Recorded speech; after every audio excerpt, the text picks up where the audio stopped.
Yes, my dear friend, welcome back to the channel. A very good morning to you wherever you are on the globe, especially on the continent of Africa, in Europe and in America. It is a great Monday morning here in Southeast Asia, Malaysia to be precise. Dear friend, welcome to the channel. This is Salon's blog. In this very special edition, we are taking stock of our last game. Yes, we want to try to analyze the game to see where did Chelsea go wrong. Why the first half did not click. Why was it only one goal? What was the style of play, or what was the advantage Bournemouth had over Chelsea? Oh yes, what was the advantage Bournemouth had over Chelsea? Why Chelsea could not perform as expected with the number of players we have, the quality of play with players we have? What happened? Ladies and gentlemen, you see, Saturday night game against Bournemouth marks a substandard performance that was not deserving of the 3 points Chelsea walked away with. It was not deserving of the 3 points Chelsea walked away with. As a matter of fact, watching the game over and over, Bournemouth rather deserved that 3 points. Oh yes. Oh yes. Maresca together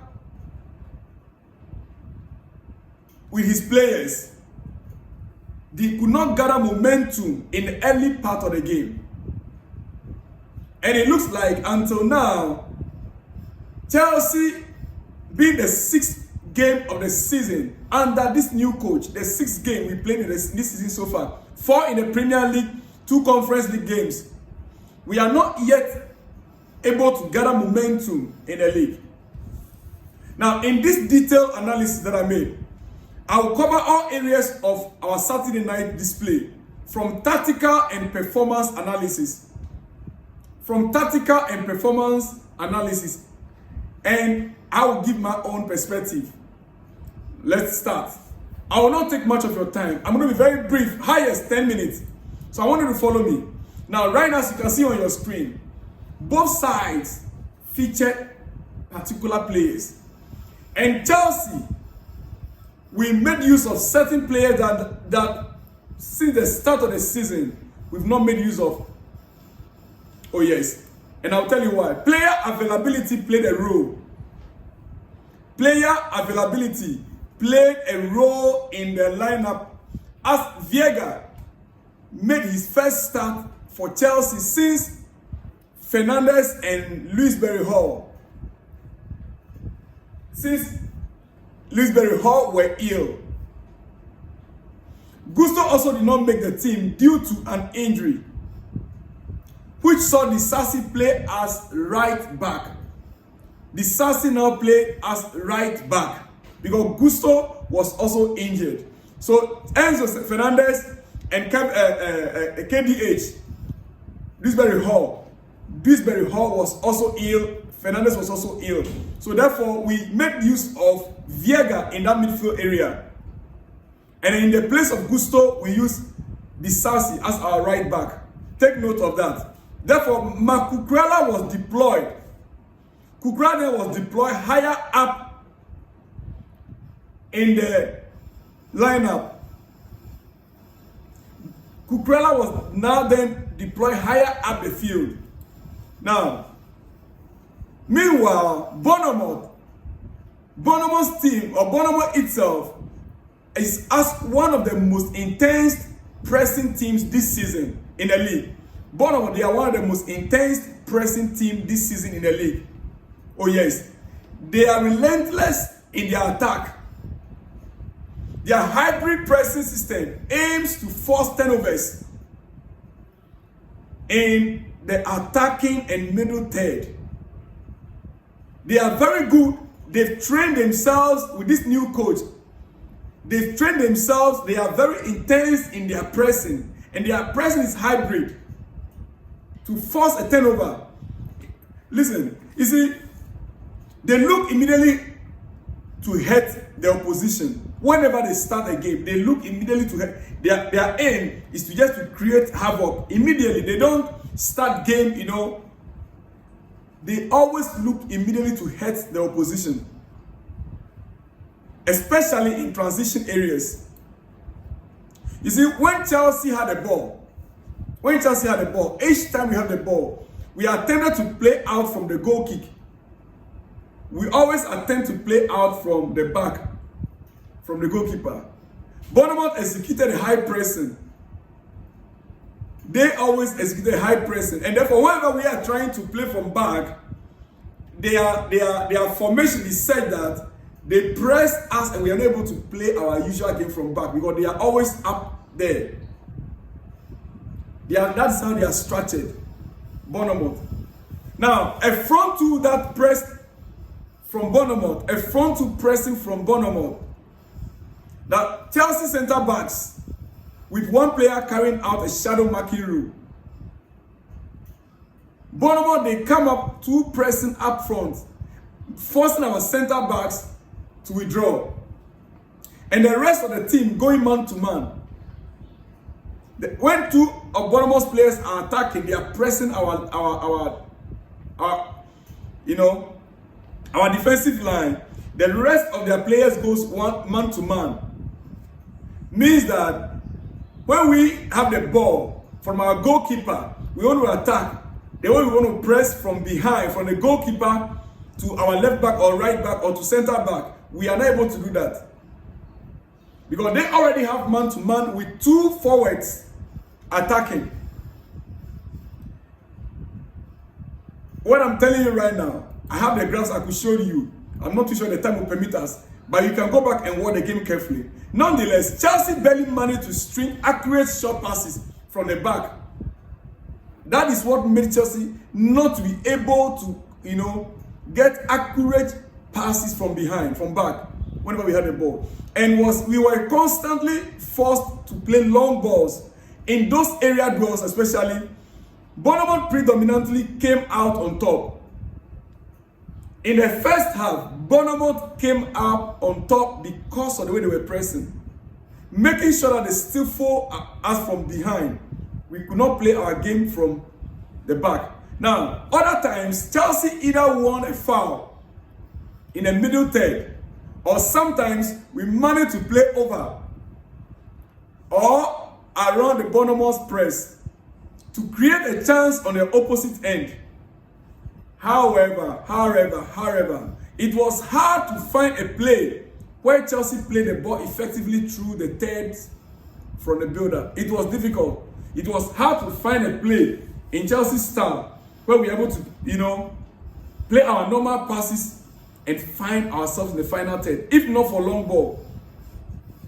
Now, when Chelsea FC managed to beat the press or get the ball to the middle third, Bournemouth executed 4-2-4. They were always on it 4-2-4. Ladies and gentlemen, you see, I am scared. Our next game is against West Ham. Oh yes, 21st. Our next game is against West Ham. And if we are unable to find solution to some of our mistakes or errors, we will be doomed on that day. I just want to hope that Enzo Fernandez will recover and Gusto will be fit. Otherwise, I want to believe also that with a win, you see, a good team must be able to win a game even when your first 11 are not fit and you can still recall on other players to execute. That is why I am personally happy that we got a 3 point, even though we don't deserve it. We got a 3 point, which is the most important thing for me, even though we did not deserve it, dear friend. Yes. So Bournemouth pressed to create a chance on the opposite end. However, it was hard to find a play where Chelsea played the ball effectively through the third from the build-up. Now, whenever we managed to beat the press or get the ball to the middle third, Bournemouth executed 4-2-4 formation or 4-4-2. Sometimes they are on 4-2-4, sometimes they move to 4-4-2. That's the shape. Now, specifically, they deployed 4 markers on Chelsea's 3-2 shape. They have 4 markers on Chelsea's 3-2 shape. I think I have to show you this on your screen. Leaving a +1 in the back line for more protection. I don't know. Their coach is just 31-year-old. Yes, Bournemouth coach is only 31-year-old, but he has an IQ for football. Leaving one in the back line for more protection. Again, shadowing marking responsibilities at the final third, where we were meant to neutralize them. You see, like I said to you, a common pressing trigger for Bournemouth was sideways. A common pressing for Bournemouth is always on the sideways. Sideways, to the right back. And when the ball gets to the right back, who tapped in as a right center back? Disasi, and for that matter, who is not the most comfortable. Disasi, who is not the most comfortable. Defender playing from that angle or that position. And as he was identified as a weak point in the final, in the first half, he was quickly identified as Chelsea's weakest link. And so they were pressing through them more. That was when Chelsea was more vulnerable. Now, Bournemouth was also clever in avoiding a high press when Sanchez stepped up to form a 4-2 structure. Bournemouth sat off and waited till Chelsea progressed higher up and formed a 3-2. Whenever we form a 3-2 up the field, which was easier for them to press, this would, of course, lead to providing Sanchez and the centre-backs more time to pick up or to pick out an accurate long passes. I believe that when the game started, Enzo Maresca, our coach, he knew very well what to expect. He knew very well he was expecting what we saw. And so he prepared his team also in the same manner. That in case our short passes could not work out, they can switch the long passes, which we saw in the first half. You see, this, of course, led to providing Sanchez and the centre-backs more time to pick out an accurate long pass. However, they were all poor on the ball. They were all poor on the ball. Whenever they received the ball, they were all poor on the ball, including the attackers, more especially my boy Nicholas Jackson. They were. Chelsea never created a meaningful chance throughout that avenue. That being said, it did help indirectly sometimes as it led to Chelsea winning a throw-in or a free kick higher up the field. But the question is, winning a throw-in or a free kick higher up the field, what was the outcome? Did a free kick or the throw-in resulted in a goal? No. We are meeting West Ham in our next game on 21st. Ladies and gentlemen, that was the first half analysis. Now let's talk about the second half. In the second half, as the second half continued, there were tactical changes. Oh yes, second half continued the many tactical teams of the first. We made several changes in the second half. Tactical, even before the new guys came on the pitch. We the only personally, I observed one of the changes that came on was when Sancho came on for Neto. That was a clear tactical change. Sancho coming on for Neto. There was, to my surprise, a better connection and understanding between Cucurella and Sancho. There was a better understanding between Cucurella and Sancho. I'm not sure Cucurella went for international break or not. Because Sancho trained at Copa with some players. I'm not too sure if his training was with Sancho, with Cucurella or whoever. But there was a better understanding between Cucurella and Sancho in the second half. The last part of the second half, which was evident within a couple of minutes. Furthermore, it was quite simple. Chelsea connected more accurate passes together and looked more comfortable on the ball in the second half compared to the first, where they were not confident with their pressing. Maybe the players that were available did not, make the second half to be better. If you have certain quality of players around you as a footballer, there are some qualities you have around you. If you are playing with them, you are more comfortable to deliver the ball to them. If you are playing a game like this and you have a player like Sancho, you have Christopher Nkunku, and once they receive the ball, they can do anything with the ball. Even in tight situations, you are very comfortable giving them the ball. That is what we saw in the second half. It was quite simple. Chelsea connected more accurate passes together and looked more comfortable on the ball in the second half compared to the first, where they were not confident with their pressing. And off the ball movement was not up to par. Oh yes. Now, long shots. This was something I noticed in my pre-game research and was evident last Saturday.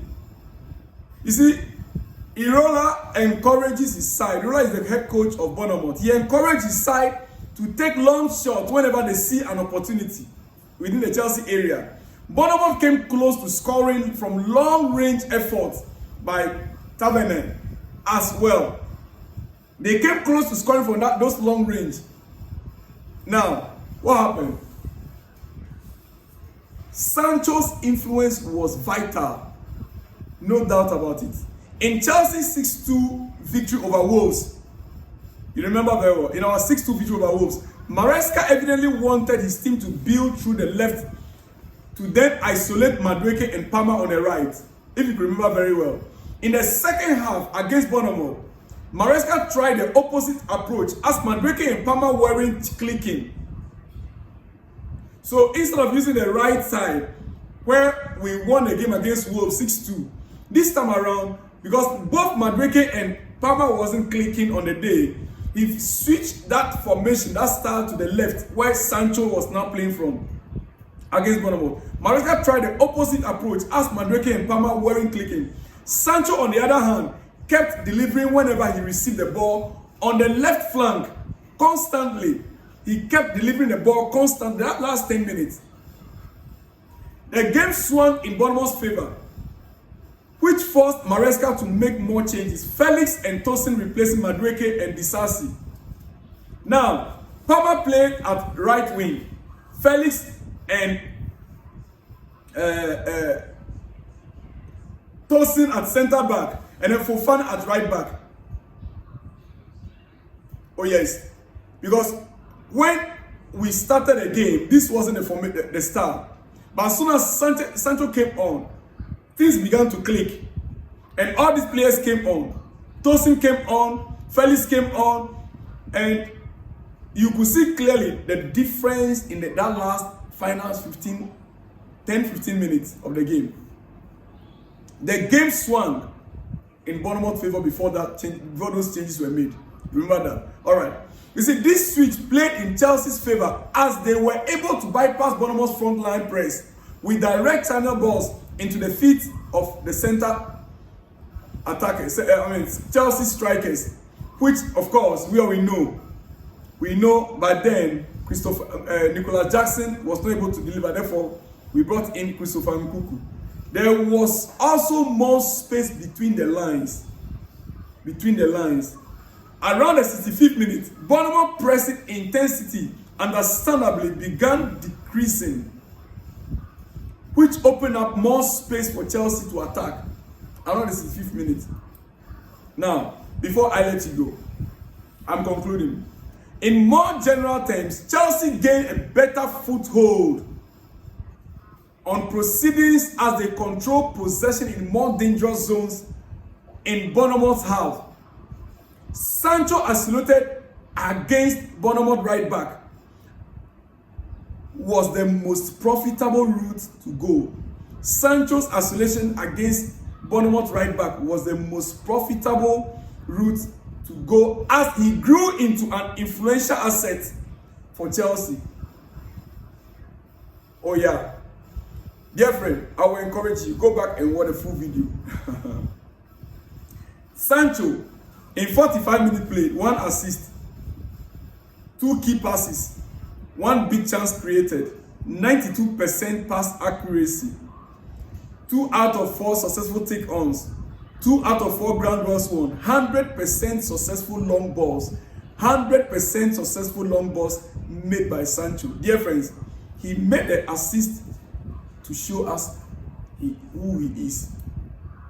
Dear friends, it was a crucial victory for Chelsea. The assist for the winning goal was a crucial assist at that moment for Chelsea's victory. Well, quickly, let me run up. After more changes for Bournemouth in the 75th minute, dear friends, their pressing intensity returned. And they also reverted to a front 4 pressing. This helped Areola's side gather some lost momentum again, getting to the later stages of the game. But Chelsea FC's star quality, I'm ending here. Chelsea FC's star quality proved to be the game changer. Sancho and Nkunku's individual brilliance was on full display for that goal. Ladies and gentlemen, that is my final analysis on Chelsea-Bournemouth game. Let me hear from you in the comment section. But before I let you go, I want to give some big shout outs. Let me hear from you. The game, I didn't watch the game alone. And it took me 2 days, yesterday and today, to prepare what I've just presented to you. I believe I have made sense to you. Let me know what you think. Our next game is against West Ham. And I'm confident that if we should have our men back, even then, I believe that the squad we have so much in depth. Dear friend, quickly, Sadiq Adeleke Sadiq said, I'm very excited and enthusiastic. And you and my club made my day a wonderful one. Thank you. God bless you, sir. Big shout out to you, Sadiq Adeleke Sadiq. The next one says, Mr. Selom, you're really doing a good job. And as a Ghanaian, yedi wache yepa yedi wache yepa Nyakupo Beshra Robert Sanchez did it very well yesterday. Okay, Nyakupo Beshra yepa. Okay, Mate why? Yes, if only he will keep on like this, he will remain our #1 goalkeeper. Albert from Takrady. Big shout out to you, Albert from Takrady. Yeah, the next one's from Frederick Amabe says, Nkunku is better than Jackson. What Mikel said about Jackson is the truth. Frederick Amabe from Biasla State, Nigeria. Big shout out to you, Frederick from Biasla State, Nigeria. This one says, this is Ayo again from Lagos, Nigeria. On Anthony Taylor. I have said it before, that his selection to referee our game always an orchestrated move. There is nothing anybody can tell me to justify his selection to officiate Chelsea game 2 times in 4 matches when league has just started. The England referee body should bury their heads in shame for that international and erroneous selection of Anthony Taylor. Big shout out to you, Ade Ayo from Lagos State, Nigeria. This was a good day, Mr. Selom. I hope you are doing great. My name is Ayo, the same person again. All right. Big shout out to you, Ayo from Lagos State, Biasla State, Nigeria. Or is it Lagos? Hey, from Lagos State, Nigeria. yeah, Lagos State, Nigeria. All right. This was good evening, sir. What you understand about Sancho is that he's a good player. Know that. And what you understand again in some of our comments is that some of your fans are some other club's fans. Oh, really? Some of my fans are some other club fans as well. Okay, because some always come with banter. I see. That's why some of them came attacking me, right? Big shout out to my brother Fabian Bright, aka Chelsea legend. Big shout out to Aden. And Efio Moses says Sancho is nothing but a complete blue. Thanks for making me proud. Football is in Chelsea indeed. And Efio Moses following you from Delta State, Nigeria. Dear friends, let me leave you guys here. I should be back with more exclusives in the coming hours. See you when you see me, dear friend. Shalom and peace.